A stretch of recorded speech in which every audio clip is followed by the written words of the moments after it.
अस्सलाम वालेकुम स्टूडेंट्स। आज हम लोगों ने जो टॉपिक पढ़ना है वो है डिफरेंशिएशन और ग्रोथ को रिलेशन के बारे में।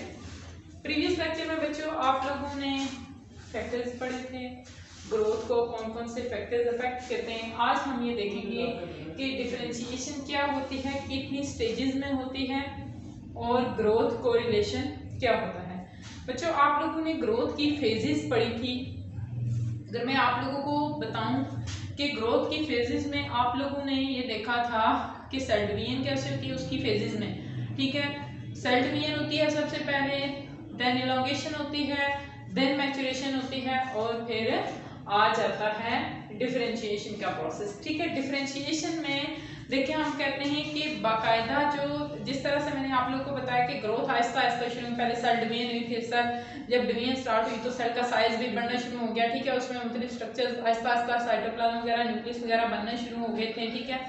उसके बाद उसमें मैच्योरेशन आना शुरू हुई, वही जो ऑर्गन वगैरह वो जो बने थे ऑर्गेनेली वगैरह उनमें क्या हुआ, नेक्स्ट मैच्योरेशन होना शुरू हो गई, वो बड़े होना शुरू हो गए, मेच्योर होना शुरू हो गए, ठीक है। और देन आ जाता है डिफरेंशिएशन। डिफरेंशिएशन में क्या होता है, जो इलॉन्गेशन थी सेल की वो रुक जाती है, ठीक है, और सेल प्रॉपरली डिफरेंशिएट हो जाता है, उसमें जो टिश्यूज वगैरह बने थे वो बन जाते हैं, ठीक है।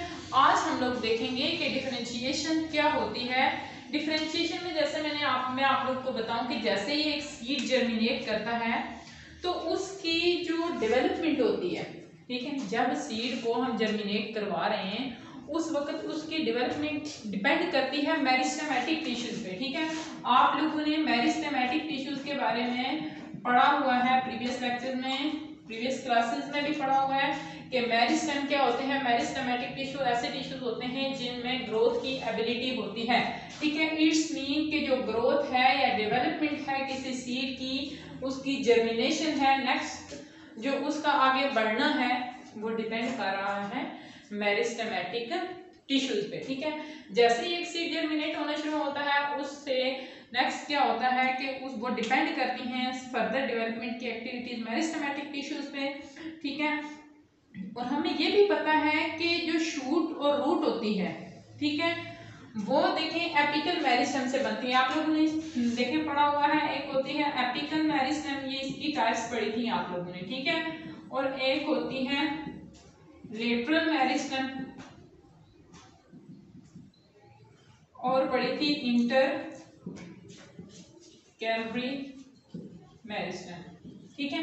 अब देखें एपिकल मेरिस्टेम हमने कहा था tips of roots and shoots, ये रूट्स और शूट्स की टिप्स पे होती है, ठीक है। तो इसका मतलब ये हुआ, देखें आप लोगों को इस बात का पता है कि जब एक सीड जर्मिनेट करेगा, ठीक है, उसका एम्ब्रियो जो होता है उसमें से क्या होता है, शूट्स निकलती हैं और रूट्स भी निकलती हैं। अब ये याद रखें कि जो शूट है या जो रूट बन रही है वो काम करवा रही है, कौन से टिश्यूज करवा रहे हैं, वो एपिकल मेरिस्टेमेटिक टिश्यू करवा रहे हैं। इसका मतलब ये हुआ कि जो शूट है या जो रूट है उसका ग्रो करना, उसका बढ़ना, वो पूरे के पूरे प्लांट बॉडी को बनाता है, अडल्ट प्लांट वही तैयार करता है एपिकल मेरिस्टेम, ठीक है।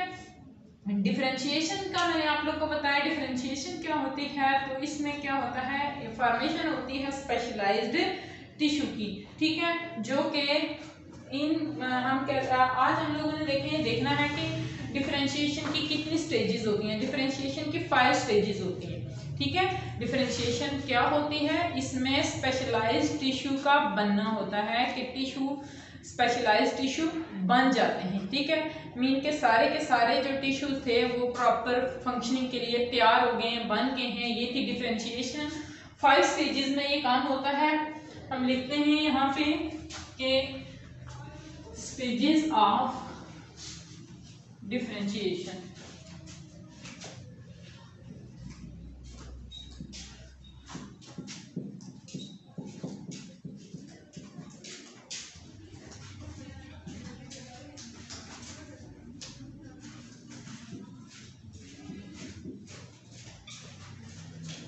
Stages of differentiation. अब जो फर्स्ट स्टेज है, स्टेज नंबर 1, उसमें सबसे पहले जो स्टेज नंबर 1 है, आप लोगों को पता है कि ये लॉन्ग क्वेश्चन के तौर पे भी आते हैं ये क्वेश्चन, ठीक है, कि स्टेजेस जो डिफरेंशिएशन की है उसको आप एक्सप्लेन करें। तो सबसे पहले क्या होता है, देखें जैसे सीड ने जर्मिनेट कब करना है, ठीक है, जब उसके अंदर एम्ब्रियो होगा, ठीक है। तो जब डिफरेंशिएशन होती है, डिफरेंशिएशन की स्टेज 1 में क्या होता है, स्टेज 1 में फॉर्मेशन होती है एम्ब्रियो की, ठीक है। और स्टेज 2 में क्या होता है कि एम्ब्रियो में शूट और रूट एपिकल मेरिस्टेम बनती है, ठीक है, एपिकल मेरिस्टेम। और आप लोगों को इस बात का पता है कि एपिकल मेरिस्टेम कहाँ पे होती है, रूट्स में और शूट्स में। ये 2 स्टेजेस होंगे। नेक्स्ट जो आ जाती है तीसरी स्टेज, ठीक है, उसमें क्या होता है, कैम्बियम रिकग्नाइज होता है। स्टेज 3 कैम्बियम रिकग्नाइज्ड, ठीक है। और आप लोगों को पता होना चाहिए कि जो कैम्बियम होती है ये सेकेंडरी ग्रोथ करवाती है, ठीक है, कैम्बियम सेकेंडरी ग्रोथ में इन्वॉल्व होती है। स्टेज 3 में हमने ये देखा। नेक्स्ट है स्टेज 4, इसमें बनता है leaf primordial and root primordial, ठीक है, लीफ प्राइमोर्डियल, रूट प्राइमोर्डियल। यहाँ पे stage 4 leaf primordial, shoot primordial and root primordial.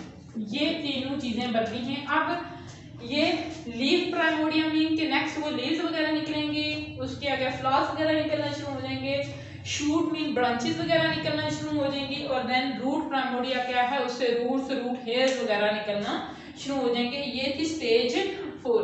अब स्टेज 5 में क्या होता है कि फुली डिफरेंशिएटेड टिश्यू आ जाते हैं, ठीक है, स्ट्रक्चर बन जाते हैं, जाइलम और फ्लोएम बन जाते हैं, लीव्स, शूट्स एंड रूट्स बन जाती हैं, ठीक है। स्टेज 5 में क्या होता है, स्टेज 5 में फुली डिफरेंशिएटेड आ जाता है, फुली डिफरेंशिएटेड बॉडी आ जाती है, ठीक है। इसमें जाइलम फ्लोएम भी बन गए, जाइलम भी बन गया, फ्लोएम भी बन गया, ठीक है, लीव बन गए, रूट्स बन जाती हैं और शूट्स बन जाती हैं। ये थी स्टेजेस डिफरेंशिएशन की। बच्चे नेक्स्ट हम देखते हैं कि ग्रोथ को रिलेशन क्या होता है, ठीक है। आप लोगों को इस बात का पता है कि एक प्लांट, उसकी जो डेवलपमेंट होती है वो उसकी ग्रोथ से रेलिवेंट होती है, उसका कोई रिलेशन होता है, को रिलेशन।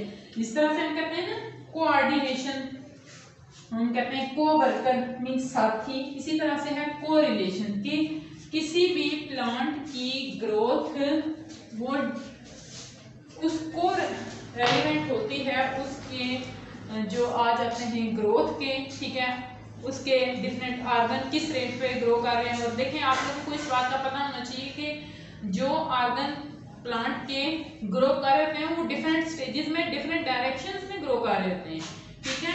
डेवलपमेंट ग्रोथ को रिलेशन में हम देखते हैं कि ग्रोथ को रिलेशन में क्या होता है कि जो प्लांट है उसकी जो डेवलपमेंट होती है, प्लांट की डेवलपमेंट ग्रोथ के को रेलिवेंट होती है, ठीक है, इनका आपस में रिलेशन होता है, ठीक है। और उसके बाद जो डिफरेंट ऑर्गन्स होते हैं प्लांट में, आप लोगों को देखें इस बात का पता है कि प्लांट की एक टाइम में वो ऐसे नहीं होता कि एक ही शूट निकल रही है, डिफरेंट शूट्स निकल होती हैं, डिफरेंट उसकी डायरेक्शन होती हैं और डिफरेंट उनका ग्रोइंग रेट होता है, ठीक है। ऐसे नहीं है कि एक बड़ी हो गया तो दूसरी भी उसके साथ ही बड़ी हो गई है, मे भी वो उससे छोटी हो और नेक्स्ट जो तीसरी हो उससे भी छोटी हो या उन दोनों से लंबी हो। क्या है कि ग्रोथ को रिलेशन क्या होता है कि प्लांट की जो डेवलपमेंट है वो उसकी ग्रोथ के साथ रेलिवेंट होती है, ठीक है। डिफरेंट ऑर्गन ग्रो करते हैं डिफरेंट स्टेजेस में, डिफरेंट डायरेक्शंस में, इस प्रोसेस को हम कहते हैं कोरिलेशन, ठीक है। ये जो रेसिप्रोकल रिलेशनशिप आ जाता है उसको हम कहते हैं ग्रोथ कोरिलेशन, ठीक है। अब यहाँ पे एक इंपॉर्टेंट कोरिलेटिव फैक्ट है एपिकल डोमिनेंस, ठीक है। एपिकल डोमिनेंस ये एक इसका हम कह सकते हैं कि इंपॉर्टेंट कोरिलेटिव इफेक्ट है। बहुत सारे प्लांट्स में हम देखते हैं कि सिर्फ और सिर्फ एपिकल बड ग्रो करता है, लेकिन जो लोअर एक्सिलरी बड्स होते हैं उनकी ग्रोथ सुप्रेस होती है। देखिए ये कॉमन सा है कि जैसे हम यहाँ पे कहते हैं कि ये एक प्लांट है, ठीक है, ये इसके लीव्स वगैरह हैं, ये रूट्स हैं, ठीक है, ये भी इसके नेक्स्ट पार्ट्स हैं, ठीक है। अब क्या होता है, ये आ जाता है एपिकल, ये एपिकल बड है, ठीक है। बहुत सारे प्लांट में ऐसे होता है कि जो एपिकल बड होता है वो ग्रोथ करता रहता है, वो बढ़ता रहता है, लेकिन ये इसके जो लोअर ऑक्सिलरी बड्स होते हैं इनकी ग्रोथ सुप्रेस हुई होती है। देखिए प्लांट जो होता है ना वो ऊपर टिप से ज्यादा तेजी से बढ़ेगा, ठीक है, बजाय इसके कि वो जो नीचे उसके शाखें हैं ना निकली, ठीक है, एपिकल के अलावा हम कह सकते हैं कि लेटरल हिस्सों में वो आहिस्ता आहिस्ता बढ़ते हैं, उनकी ग्रोथ सुप्रेस हुई भी होती है, ठीक है। एक्सपेरिमेंट में भी देखा गया कि जब एपिकल बड को रिमूव करते हैं तो फिर भी लोअर बड की जो ग्रोथ है वो इनहिबिट हो जाती है। हम अगर इसको काट देते हैं यहाँ से, ठीक है, एपिकल बड रिमूव करवा दिया, जब एपिकल बड रिमूव करवा देंगे तब भी इनकी ग्रोथ इनहिबिट होगी। इसका मतलब ये हुआ कि इनका आपस में कोई रिलेशन है, यानी एपिकल बड का ये जो लोअर ऑक्सिलरी बड हैं इनके साथ कोई रिलेशन है, क्योंकि जब हमने इसको रिमूव कर दिया है देखने के लिए कि क्या इसका इफेक्ट होता है एपिकल बड का, ठीक है, इस चीज को देखने के लिए हमने क्या किया कि उसको रिमूव किया, फिर भी देखा कि जो ऑक्सिलरी बड थे लोअर उनकी ग्रोथ फिर भी इनहिबिट थी, ठीक है।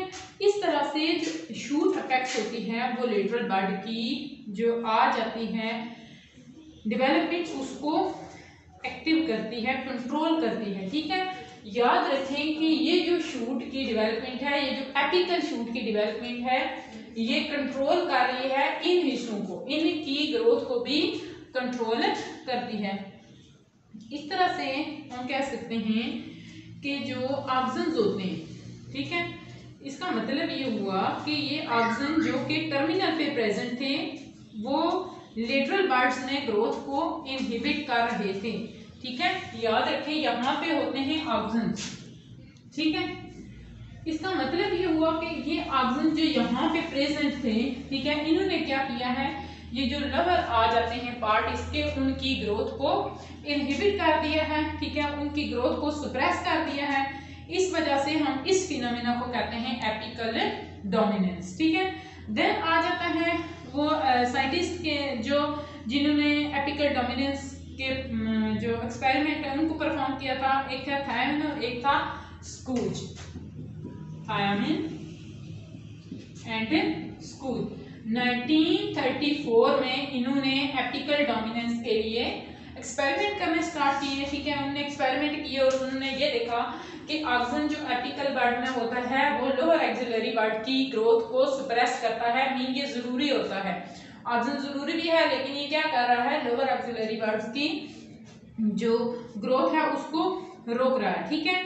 इसी तरह से हम इसको जो एपिकल बड जो कि लेटरल शूट को इनहिबिट करती है हम उसको इनहिबिटरी इफेक्ट भी कहते हैं, इनहिबिटरी इफेक्ट भी कहते हैं कि ऑक्सन जो के कर रहे हैं उसको लोअर पार्ट्स को की ग्रोथ को रोक रहे हैं, इनहिबिट कर रहे हैं, तो हम उसको इनहिबिटरी इफेक्ट भी कहते हैं। ये क्वेश्चन आता था what is difference between apical dominance and inhibitory effect, या व्हाट इज कंपनसेटरी इफेक्ट, या आ जाता है इनहिबिटरी इफेक्ट, ठीक है। तो जो कंपनसेटरी इफेक्ट होता है वो क्या होता है कि जो रिमूवल होता है अपेक्स का, ठीक है, वो लेटरल बड को एपिकल डोमिनेंस से, जैसे देखें मैंने आप लोगों को ये बताया कि जब हम इसका ऊपर वाला बड काट देते हैं उससे क्या होगा, फिर भी इनकी ग्रोथ सुप्रेस होगी, ठीक है। कहते हैं कि अगर अब यहाँ पे हम इसको कहते हैं कि इसको अगर हम रिमूव कर देते हैं तो तब भी ये तो इन्होंने ग्रोथ शो नहीं की है, ठीक है, इनकी ग्रोथ फिर भी सुप्रेस हुई है, लेकिन ये एपिकल डोमिनेंस के इफेक्ट से हम कह सकते हैं कि आजाद हो गए हैं। इनके ऊपर अब एपिकल डोमिनेंस का असर नहीं रहा क्योंकि हमने उसको काट दिया था। तो हम कह सकते हैं कि क्या होता है कंपनसेटरी, उस इफेक्ट को हम क्या कहते हैं कंपनसेटरी इफेक्ट, कि जिसमें जो आ जाते हैं एपिकल डोमिनेंस को हम कर देते हैं, रिमूव कर देते हैं, लोअर एक्सिलरी वर्ड को हम आजाद कर देते हैं। ठीक है, रिसर्च भी देखी गई इस पे कि ना सिर्फ ऑक्सिन एपिकल डोमिनेंस करवाते हैं बल्कि साइटोकाइनेंस भी। याद रखें कि ऑक्सिन के साथ साथ साइटोकाइनेंस भी और ऑक्सिन दोनों हार्मोन हैं। ठीक है, साइटोकाइनेन और ऑक्सिन दोनों एपिकल डोमिनेंस करवा रहे होते हैं। ठीक है, एपिकल डोमिनेंस में दोनों का इंपॉर्टेंट रोल है। ठीक है, और बहुत सारे केसेस में अगर साइटोकाइनेसिस को अगर हम डायरेक्टली अप्लाई करते हैं तो उससे ब्लड जो बन रहा था वो इनहिबिट हो जाता है। ठीक है, और लेटरल ब्लड एपिकल डोमिनेंस से रिलीज हो जाते हैं, आजाद हो जाते हैं। ठीक है, ये भी देखा गया है कि प्लांट जिनकी ग्रोथ डेंस होती है, ठीक है, लेटरल ब्रांचेस की, जो साइडों वाली ब्रांचेस हैं उनके ऊपर बहुत कम एपिकल डोमिनेंस। जैसे ये याद रखें कि ये जो प्लांट है इसमें अगर एपिकल डोमिनेंस का इफेक्ट खत्म हो जाएगा तो ये जो एरियाज आ गए हैं लेटरल एरियाज, उनमें ग्रोथ डेंस होगी, ज्यादा ग्रोथ शुरू कर देंगे, वहां पे ब्रांचेस ज्यादा बन जाएंगे। ठीक है, अगर प्रैक्टिकल एप्लीकेशन हम एपिकल डोमिनेंस की देखते हैं तो उसमें जो टैब रूट होती है डेवलपमेंट में उसका एक इम्पॉर्टेंट रोल होता है। ठीक है, और जो लेटरल बर्ड्स होते हैं उनकी जो स्प्राउटिंग होती है, उनका जो फूटना होता है उसको वो इनहिबिट कर देते हैं। जैसे कि देखें जो पोटैटो ट्यूबर्स होते हैं, ठीक है, उसको जब हम सिंथेटिक ऑक्सीजन प्रोवाइड करते हैं तो उससे क्या होगा कि उसके जो लेटरल बर्ड्स हैं वो उनकी स्प्राउटिंग रुक जाएगी। ठीक है, और टैब रूट की डेवलपमेंट इंक्रीज हो जाएगी। ठीक है, लेटर केस में कुछ ऐसे केसेस भी हैं कि जिनमें आइस की स्प्राउटिंग वो प्रिवेंट करती है कि जो स्टोरिंग पीरियड होता है उसको इंक्रीज कर देती है 1 to 3 ईयर्स तक। ठीक है बच्चों, आज हम लोगों ने डिफरेंशिएशन को देखा है और ग्रोथ को रिलेशन को। नेक्स्ट हम देखेंगे कि ग्रोथ की आ जाती है, ग्रोथ और डेवलपमेंट एनिमल में कैसे होती है। अभी हम लोगों ने जो प्रीवियस लेक्चर देखे हैं उसमें हम ग्रोथ प्लांट्स में देखी थी कि प्लांट्स में ग्रोथ कैसे होती है। Thank you so much, Allah Hafiz.